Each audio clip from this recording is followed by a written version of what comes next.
Buen día, William Murcia, parte de la Alianza Nacional contra la Privatización del Agua. En el marco del Día Interamericano del Agua, la sequía golpea el acceso al agua y a la alimentación de la población en El Salvador. Cada primer fin de semana de octubre se conmemora el Día Interamericano del Agua, que nos recuerda la necesidad de realizar todas las acciones necesarias para garantizar el derecho humano al agua a la población, y es por ello que el Estado debe realizar todas las acciones para suministrar agua suficiente, de calidad y con un costo justo y equitativo. El acceso al agua es en esta región del mundo, América Latina, un problema de justicia económica, pues es la región con más reserva de agua dulce y con una población menos numerosa que en otras regiones con menos agua. Este año se denomina el Día Interamericano del Agua, derechos humanos y gobernabilidad, elementos de la concertación social.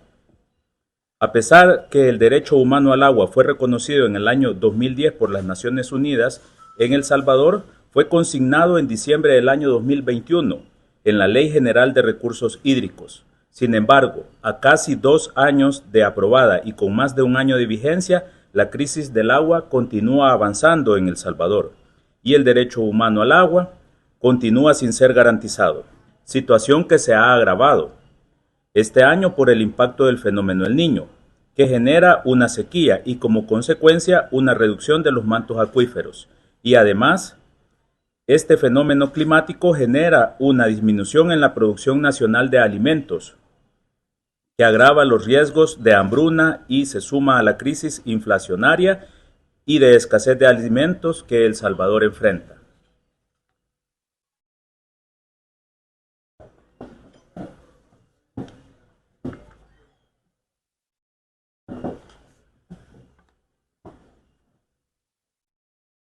Rodolfo Calle, de la Alianza contra la Privatización del Agua.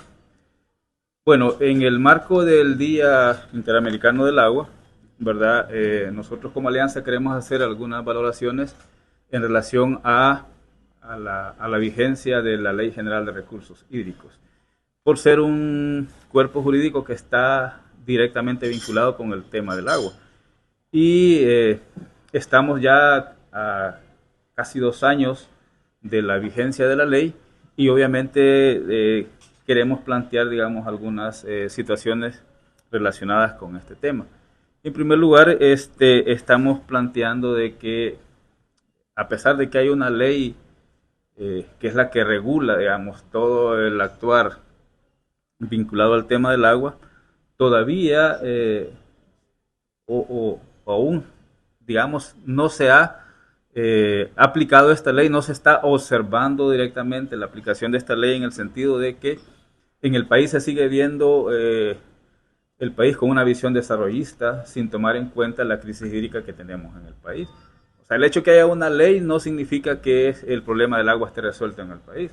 Y obviamente esa es la preocupación. O sea, si hay un marco jurídico es para que se aplique y que obviamente esto contribuye a resolver los problemas de la crisis que tenemos. Eso no ha pasado porque en el actual gobierno todavía se sigue teniendo la visión desarrollista y obviamente lo que se está haciendo ahora es facilitando más la aprobación de permisos para proyectos de desarrollo que van vinculados directamente o al consumo del agua o a la, digamos, agudización de la crisis, porque los proyectos de desarrollo que se están aprobando están ubicados en aquellas zonas donde deberíamos de estarlas protegiendo en este momento. Entonces eso está directamente relacionado con el tema del agua. Otro elemento que también tiene que ver con la ley es que no se han implementado los organismos zonales de cuenca. Estos organismos son instancias que son parte del Estado según la ley, pero que van a ser los responsables en los territorios de la aplicación de la ley. No solo en lo administrativo, sino también en lo técnico, en lo operativo. Y obviamente para que haya disponibilidad de agua para todos y todas, como lo establece el derecho humano al agua, entonces estos organismos zonales de cuenca ya deberían de estar funcionando, ya deberían de estar operando en los territorios, coordinando con los diferentes actores, coordinando con los diferentes usuarios, para que se pueda aplicar la ley como está establecida. Pero aquí solo tenemos un marco jurídico que está ahí como en el aire, ¿verdad? Con una autoridad salvadoreña del agua que no está resolviendo en este momento los problemas, y obviamente no está llegando a los territorios como debe de llegarse para facilitar, para operativizar, para gestionar el agua como se debe hacer, sino que están llegando para otras acciones más legales que tienen que ver con la ley, pero que no son la prioridad en este momento. Entonces eso también consideramos que es importante que se tome en cuenta de que estos organismos zonales de cuenca no van a ser solo vigilantes o sancionadores, sino que también son facilitadores de la gestión del recurso hídrico. Tampoco se ha considerado hasta este momento la participación de la sociedad civil en la estructura de conducción de la Autoridad Salvadoreña del Agua. No hay representatividad de la sociedad civil, a pesar de que la ley establece que debe haber un miembro o miembro de la sociedad civil, ¿verdad?, para conformar la estructura de dirección que la ley establece. Eso tampoco ha sucedido a 2 años ya de la implementación de la ley, ¿verdad? Y nosotros consideramos que eso es importante porque también esto ayuda a monitorear, ayuda a vigilar, a fiscalizar también el papel de los otros entes que están dentro de la estructura de la ley. Y obviamente también le hace falta a la ley, digamos, un mecanismo que facilite la gestión integral del recurso hídrico. O sea, no es solo la aplicación de la ley, también hay que, aparte de que haya un marco jurídico, debe de haber otro tipo de acciones y otro tipo de condiciones en los territorios para que se pueda gestionar el agua. O sea, es responsabilidad del Estado garantizar el derecho humano al agua, pero también hay otros actores y sectores dentro del país que son responsables de la buena gestión del agua. Y ahí están las juntas de agua, ahí están los productores, ahí están las empresas privadas, etcétera, ¿verdad?, que son parte también de estos mecanismos, ¿verdad?, que se deben de integrar a la brevedad, y obviamente eso también lo estamos nosotros planteando que como una carencia a 2 años de vigencia de la ley.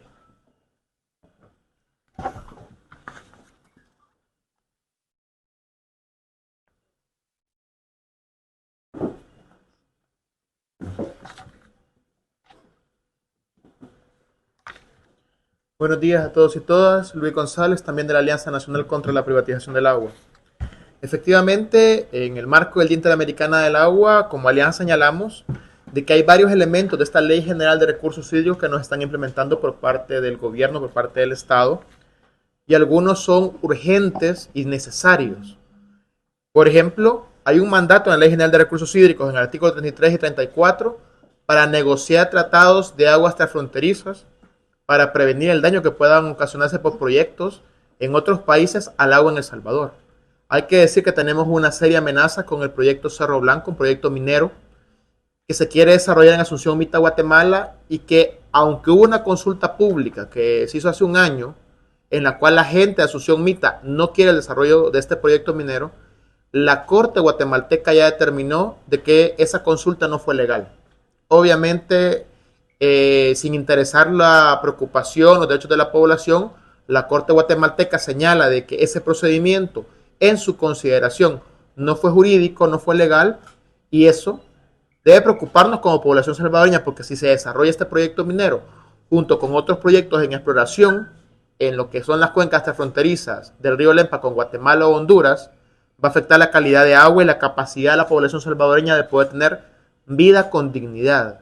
Y en ese orden de ideas también hay que señalar lo que sin esa amenaza, sin ese problema de la minería transfronteriza, ya la población en El Salvador no tiene suficiente agua para el abastecimiento, tanto en cantidad y en calidad. Violentando también con esto el tema del artículo 38 de la Ley General de Recursos Hídricos, que plantea la necesidad de un abastecimiento adecuado de la población, cosa que no se está cumpliendo. Es decir, el derecho humano al agua planteado en la ley, que habla de cantidad y calidad suficiente, no se está llevando a cabo en El Salvador, violentando la normativa de la ley. En ese sentido, también dentro de las funciones para que plantea la ley, se reconocen a las juntas comunitarias de agua. Eso es importante. El artículo 41 de la ley reconoce las juntas comunitarias de agua. Sin embargo, muy poco o nada se hace para apoyarles en el trabajo. Estructuras organizativas comunitarias que hoy por hoy son las que han garantizado el agua a las comunidades, no se protegen, no se les da apoyo técnico, financiero, jurídico. Por el contrario, se les colocan cargas como la necesidad de inscribirse para poder obtener una autorización para uso del agua, y la inscripción es muy onerosa o muy complicada porque hay una serie de requisitos que la mayoría de juntas comunitarias de agua no lo pueden cumplir. En ese orden de ideas, la ASA ha desarrollado campañas de desinformación con las juntas comunitarias de agua, ha hecho de que la población desconfíe de las juntas comunitarias de agua, y procesos como la micromedición del agua se vuelven muy complicados para estas y son casi requisitos para poder tener un permiso de uso del agua. También en ese sentido, la ASA no ha cumplido con el artículo 52 de la Ley General de Recursos Hídricos, que tiene que ver con un informe anual de cómo se encuentra la situación o el estado hídrico en el país. Cuánta agua tenemos, en qué se utiliza, cuáles son los usos prioritarios y cuáles no. Eso no se está cumpliendo. Por último, también hay que señalar de que es necesario, para poder dar autorizaciones para el uso del agua, cumplir ciertos requisitos que también establece la ley. El artículo 65 establece cuál es el caudal ambiental, es decir, cuánto es lo que se tiene que dejar de agua en el río, en el ecosistema, para poder mantener el ambiente. Esto no va a ser igual de cuenca a cuenca, puede cambiar partiendo de ciertas particularidades en biodiversidad, en tipo de suelo, pues eso tampoco se ha determinado. Sin embargo, ya se han empezado a dar autorizaciones para uso del agua, incluso han habido quejas por parte de las comunidades porque sienten que su acceso al agua se va a ver afectado por ese tipo de autorizaciones. Los que hemos mencionado son algunos ejemplos. Sin embargo, hay que señalar que hay muchos más elementos de la Ley General de Recursos Hídricos que a casi 2 años de vigencia no se están cumpliendo y por tanto se mantiene la crisis del agua en El Salvador. Una crisis del agua que se ve exacerbada por el impacto del cambio climático, que en este año, como ha señalado, tenemos un fenómeno del Niño que implica menos recarga hídrica, implica menos producción de alimentos, pero además se mantiene una crisis de distribución. Y hoy por hoy la gente más pobre y vulnerable es la que no accede al agua y por tanto no hay justicia hídrica en El Salvador. En esa lógica tenemos algunas demandas que las va a hacer la compañera Marta.